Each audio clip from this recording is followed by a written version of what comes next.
welcome to another afternoon movement practice. So like last class, and I think like a lot, if not all of these classes, you won't need any props, or even you just want somewhere comfortable to lie down again today. And I think we'll do a little bit of work and thinking and feeling around compression.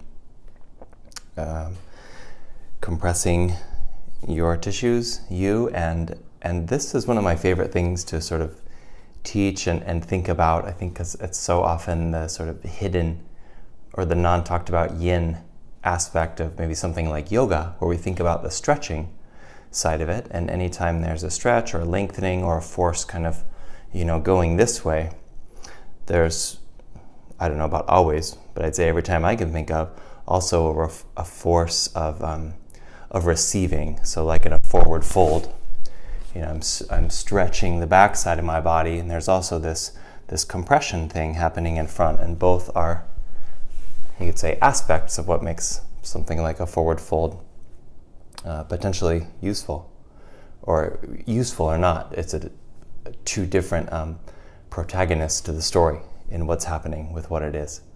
So that's some of the anatomy, or at least sort of biomechanical ideas. So to start, if you're sitting or lying down, whichever one, we'll just take a couple minutes to be in that process of arriving. Again, maybe today might be about a 20-minute practice. You'll know because the video will say.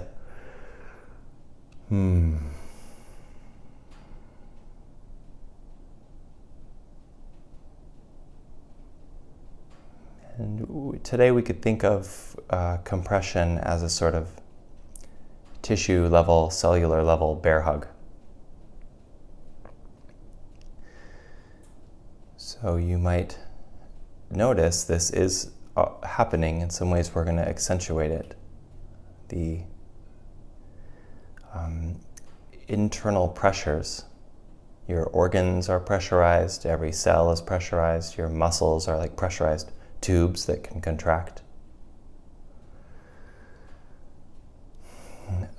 You can consider, or a nice image sometimes is the atmospheric pressure around us. So not just the sort of downwardness of gravity, but the perfect fit contour of atmospheric pressure, or hugging your skin and your cells.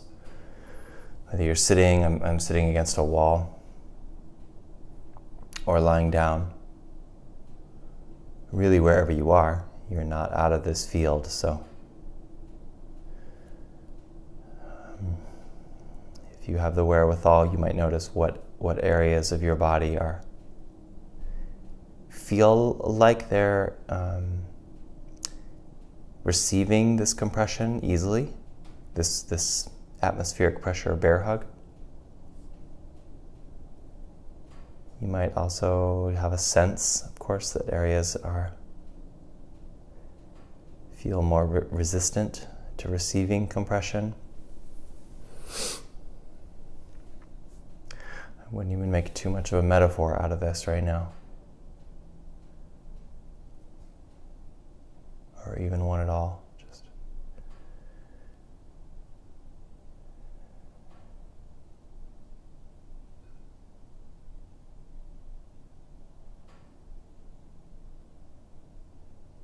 a resistance to the compression is often a sort of clenching towards an inward movement. I have felt, and I sometimes hear in my clinic, seeing people that, a feeling of, if I let go into that, I would sort of collapse. And it can be really beautiful, and there's a time and a place to, and this could be one of those, to, yield to that.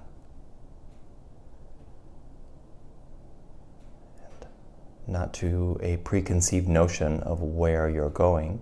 If you're going to the, I'm going to end up on the floor. But yield to the actual sensation, the feeling of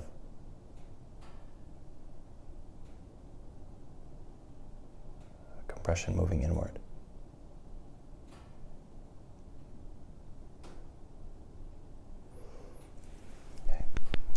the idea. You could, any work with that outside of what we're doing right now is sort of flourish. Icing on the cake. So let's start like we did last class, with your knees bent, your feet on the floor. If you're not already here, and again, you can get that feeling of receiving and compressing. You can take your right knee in your two hands and draw that knee towards your belly, towards your chest. And if this is a familiar posture to you, I would suggest going to the barrier where you first feel a compressive limit. So it might not feel like much, it might feel like very little. So, anatomically, like the front of the hip joint. I'm not looking to get as much squeeze as I can. I'm looking for that first limit. And you can add on to it from there if you'd like, but I think these first barriers are really interesting and fruitful. So you're breathing into your body can rock like waves, and in those waves you'll feel them. You might feel them. Sort of break against this compressive limit that we're creating, or sort of massaging and washing some fluid in there. And you can set down that side and go to the other. Again, I'm drawing my knee towards and feeling for where something stops. Like if you were folding a very stiff water balloon, you could only fold it so far before the balloon started to deform. So nothing's wrong with that deformity. It's just when we get habitual about things, this can be one way, what we're doing now, a way of breaking the habit. So I'm folding the water balloon of my hip before the container starts to deform. So letting that compression happen, and just like the water in a water balloon, sort of stiffens against the balloon part, the barrier. And this water balloon is connected into much water balloons within water balloons, and when I breathe, some of that water sort of waves through it and butts up against and has the opportunity to sort of receive compression from the breath on this little compressive shape we're creating in the front of the left hip here.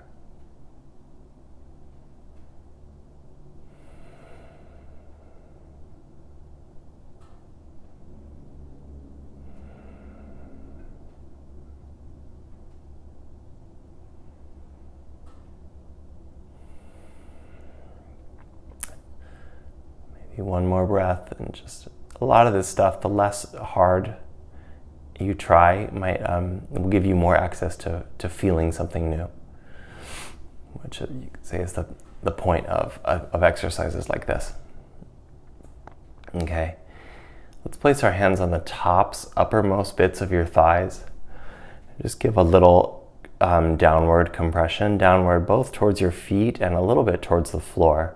I'm not really pressing hard, I'm just pressing enough to make a kind of contact, to feel for a lengthening of the deep inner belly,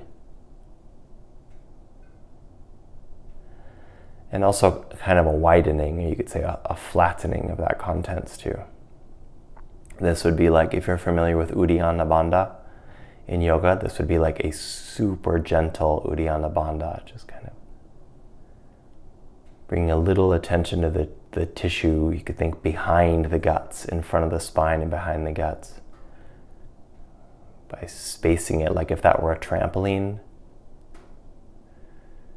You're breathing as someone bouncing on the trampoline and just gently widening and releasing that tissue with every breath by holding this little bit of traction.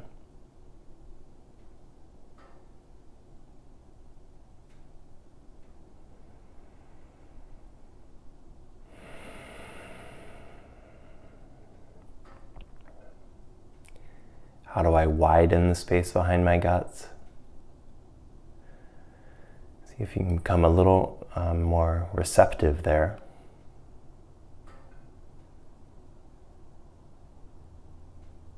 On the sort of outer wide edges, outer lateral edges of your deep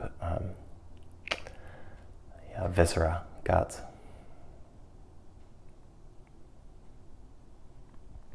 Yeah, great. Okay, we can set that down. Now let's go the other way. Imagine your rib cage were two different cylinders. And if I spin those cylinders towards the open side, I roll through and kind of lift my sternum to the center of the room. And now imagine the cylinders are rolling backwards so that, like, if your spine were in between those cylinders, it's sort of getting spit back out towards the floor. So the cylinders are rolling in towards one another. Now this doesn't involve your shoulder girdle, but imagine your two ribs are two halves rolling towards one another. Now see as best you can if you can even that out. We'll be here for a few breaths, so probably, parts of that you're like, oh yeah, got it. Often the upper ribs, like around the shoulders, what's it like to roll those towards each other without moving your shoulders or without engaging your shoulders?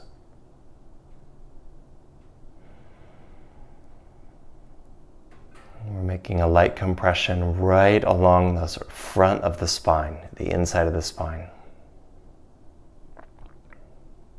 Especially in front of the heart, in front of the lungs.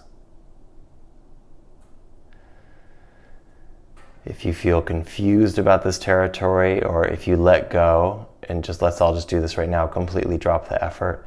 If your shoulders do a big, mine just did a little bit.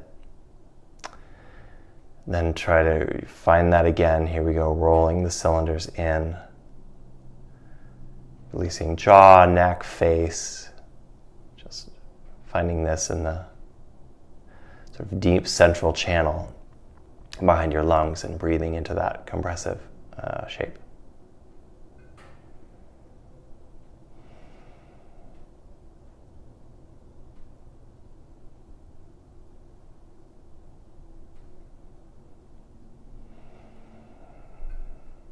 And you can release if you haven't already.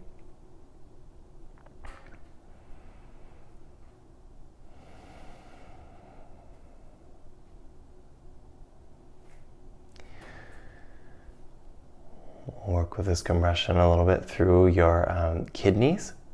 So this is like a teeny little back bend. And we're feeling for the first barriers that we hit. So if you imagine your lower back starts to shorten up, meaning we could slide a hand underneath your lower back. The pelvis is tipping forward. All three of those cues are accurate. So now there's a space underneath my lower back, and rather than hold a position, keep this movement going until the sort of effort you're exerting and the limitation, the outward pressure of your body are in a sort of harmony. It actually still is a movement. It's just not expressed as outside movement anymore. So can you feel this in your right side of your pelvis and the left side of your pelvis? Your right lower back and your left lower back drawing up.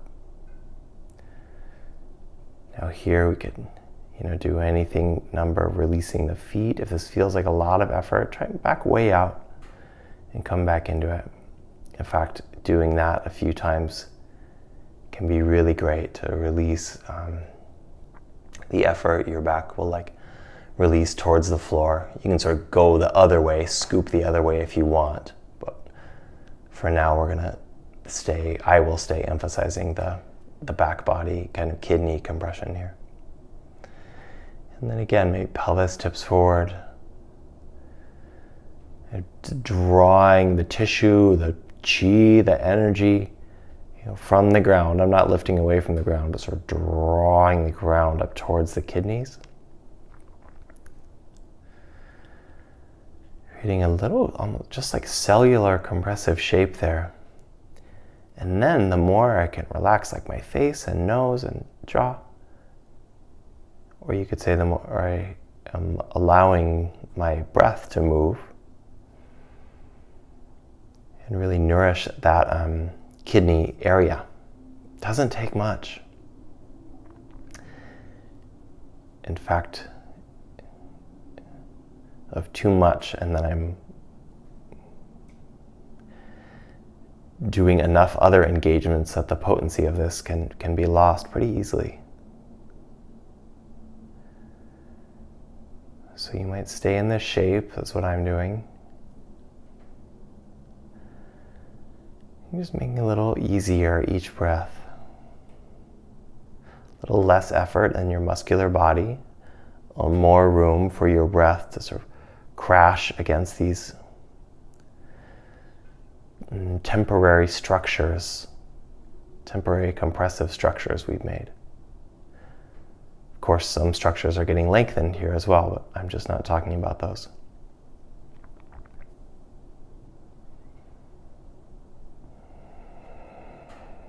And I'm releasing back.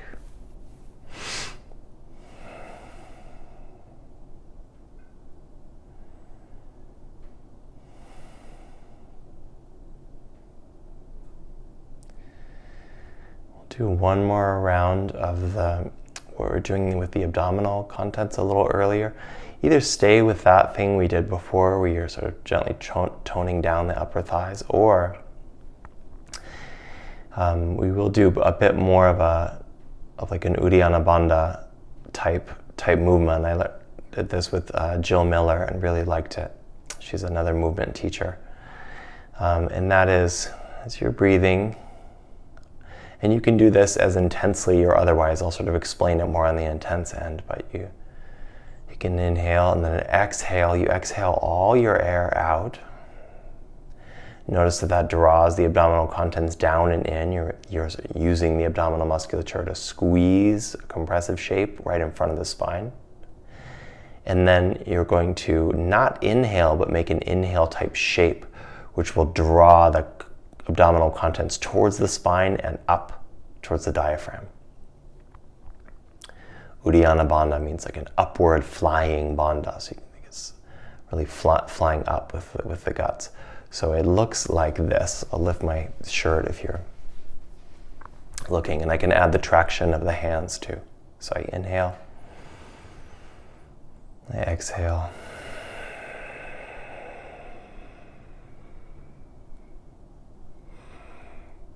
I draw in.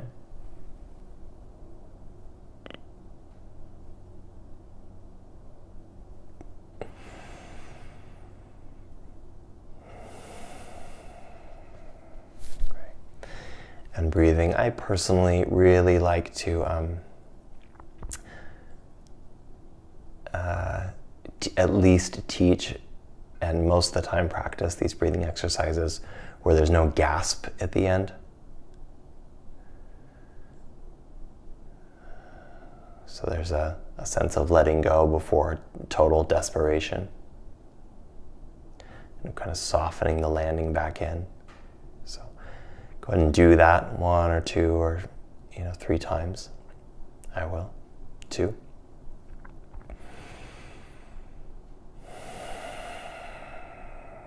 So I'm creating space, flattening. Drawing that space in and up.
Ready, you can take both your knees into your chest like you did before. We did that with single knees. Now draw both knees in. So that area we are just smooshing, compressing in your lower belly. Get a little compression here against your upper thighs.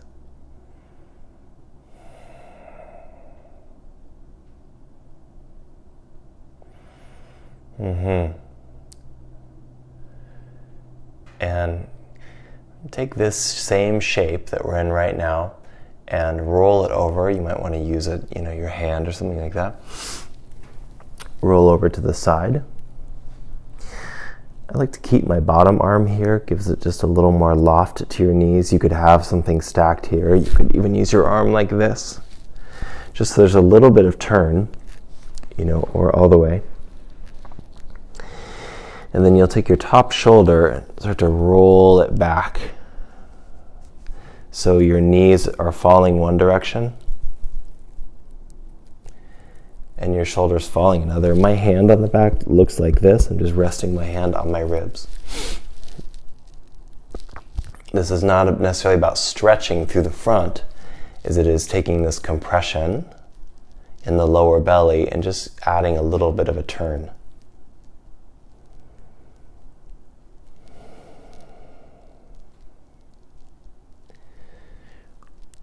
This movement is probably before any sort of pops that may happen in your back.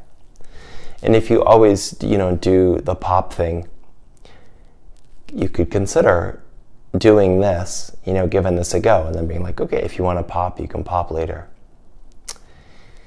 But I'm turning and really letting gravity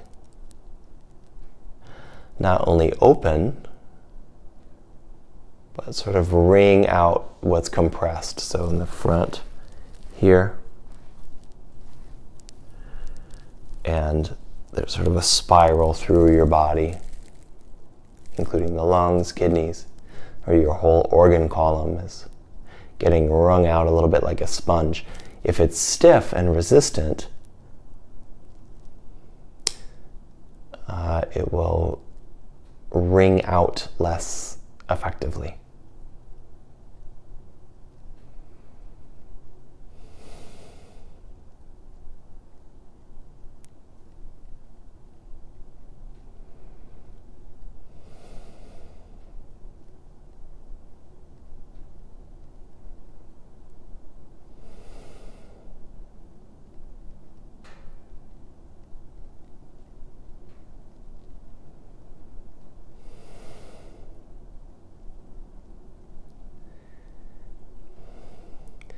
To come on out, rather than doing something mechanically or coming back towards center, feel this turning here, and notice you're already on your way back up. So take a few seconds. I think it's really interesting, and sort of, finish this spiralitic movement of your left shoulder. You've got your right hand on the bottom.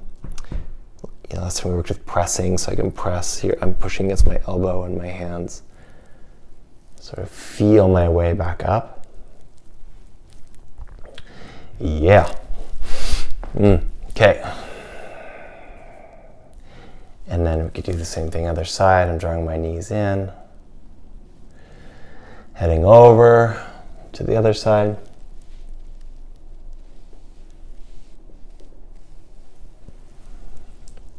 Top shoulder starts. Drawing, breathing into and feeling the lines of compression, the lines that are being wrung out.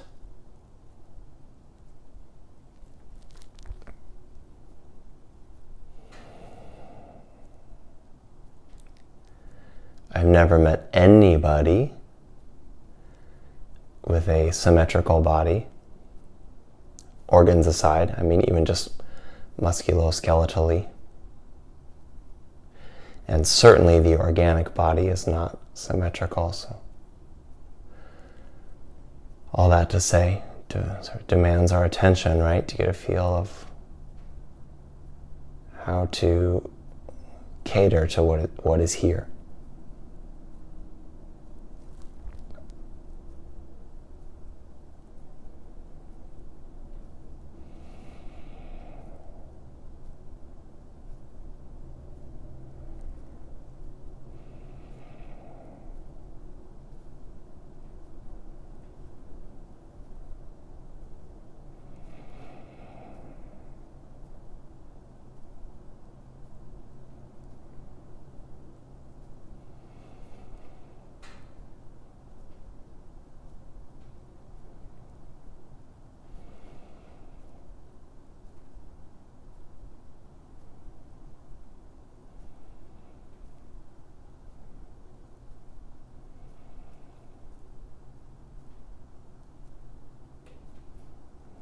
allowing compression through the organs, and in some ways decompressing the base of your brain,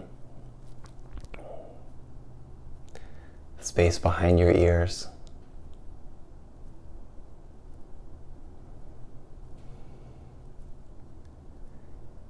And press again through the ground. Find your way back up. This is not something in between. This is it. This is it. So it doesn't mean it needs to be slow and like pulling teeth. That's just a good way to feel things. So what's a way you can sort of press through and continue what's already happening? Doesn't need to be perfect. It's just can be fun to feel into new ways of doing things. Come to some sort of position of rest.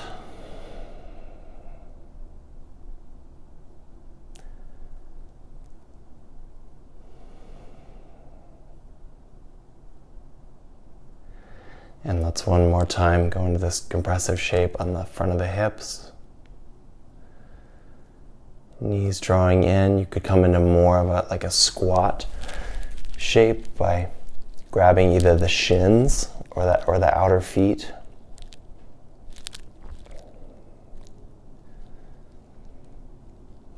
And again, like that water balloon.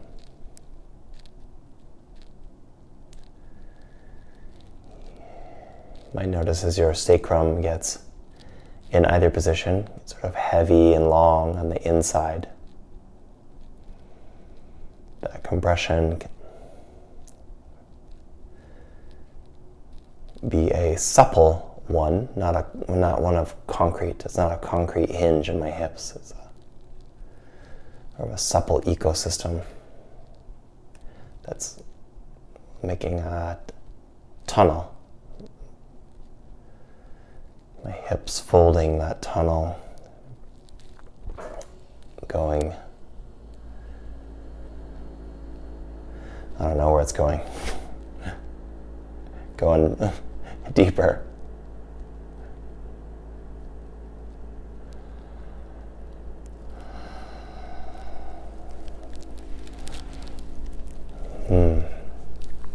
Okay. You sit down. Welcome to, for sure, like just hang out on your back and play with some of these ideas if you're familiar with other kinds of twists or other kinds of movements, or if not, I mean, you could do the same thing, like fold your one leg over and doing an outer hip stretch, only less emphasizing the stretch part. What's it like if you feel for what's compressing here and stop at those barriers? You do that. Of course, probably helpful to do that on both sides. I'm about to go, and I want to do just one thing standing. So I do have a yoga mat here. If you don't have one, just go wide enough that your feet don't slide out. And then I'm coming into a forward fold this way, and there's that same the compression through here, folding this way. Hands are wherever.